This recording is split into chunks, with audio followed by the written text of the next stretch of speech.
Hey guys, it's Tamara with Homegrown Devotion Homestead. How are you guys doing? So the last time we chatted, I was super excited about going to the Homesteaders of America Women's Retreat. I went and I had an amazing time. It was such a blessing. I met all kinds of ladies and everybody was like-minded with the same goal in mind. And I look forward to establishing and just continuing to grow those relationships. So I wanted to do a video about making ghee. I know that a lot of people can't process dairy. For me, I cannot process stored dairy, like pasteurized dairy. So with raw milk, I'm fine. I can cook with it. I can drink it. I don't have a problem. But butter, everybody knows that butter makes everything better, right? So I can't use regular butter from the store. So I make my own ghee, which is a process of separating the milk proteins from the actual butter. And I'm going to show you how to do it. This is my jar.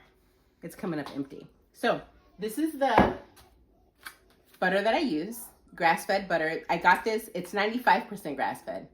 You do what you can. It's from Costco, and it comes in these big packs. Let me show you. There's 4 of these packs, so I'm gonna use all 4 of these. First, you preheat your oven to 250. So my oven has been preheating, awaiting the arrival of this butter.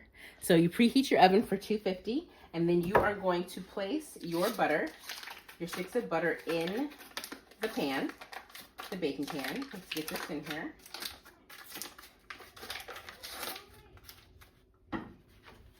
Sometimes I have to like reorganize it a couple times, and I do this all the time. So let's see if I get it right the first time.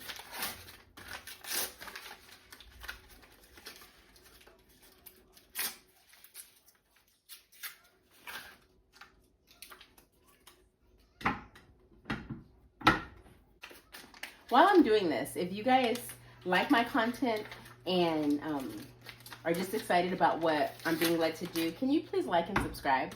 It helps other people see my videos, and it blesses my family. Thank you.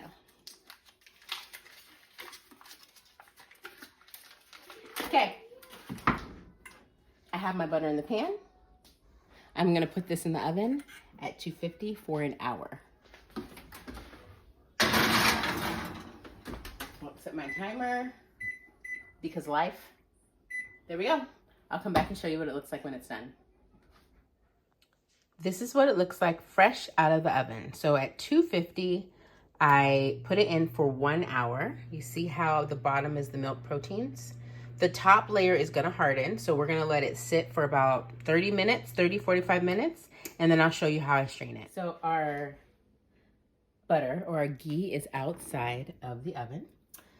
Here I have a 4-cup measuring cup. What is this? You know, a big measuring cup. I have a sifter, and I'm also going to use a cheesecloth, and I'm going to pour this into here, and I'll show you what it looks like when I do that. I normally would try to pour it into like a quart jar automatically, but I'm messy sometimes, and it just doesn't always work out. So I'm going to do it this way to kind of save some face. Okay, so I'm going to pour my ghee gently in here.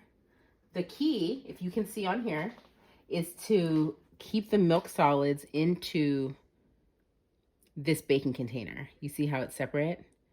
So you're going to slowly pour as much as you can.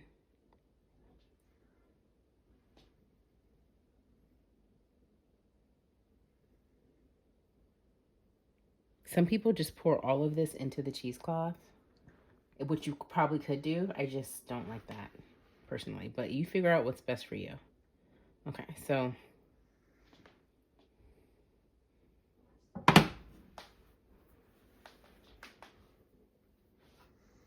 there's perfectly homemade ghee. I got no milk protein in there, which is great. None. It's just pure. If you look over here, there's still some milk protein on this side, and you can also keep straining it if you'd like. I think I'll try to get some more out of it, but you can use this for somebody who doesn't have any dairy sensitivities. You can use this to cook stuff in. It tastes perfectly fine. But for me, I like to keep the milk proteins out. So I'm gonna transfer this into my mason jar. Let's move this out of the way.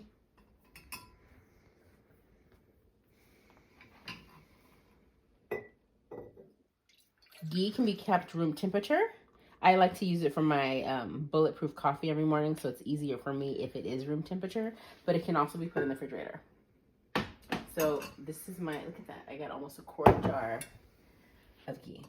So let me try to see if I can pour some more out into here.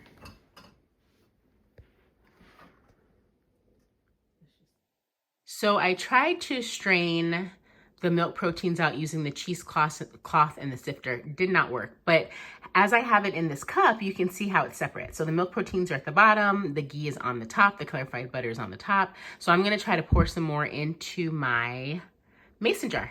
Let's see how that goes. So I wasn't able to get too much more out of it, but what I'm gonna do is I'm gonna put this little 1/2 pint jar with the milk proteins on the bottom into the refrigerator, and I will use that for the ghee on top and also the milk proteins for pancakes or whatever it is my family's eating that won't be a problem for me to have. And there you have it, homemade ghee. See, it was easy, right? I would love to help answer any questions that you have. I'm so glad that you joined me. You can do this. Let me know if you have any questions. Please also remember to like and subscribe to my channel. It blesses my family and also allows me to bless others. So I really do appreciate it. And I will see you guys next time.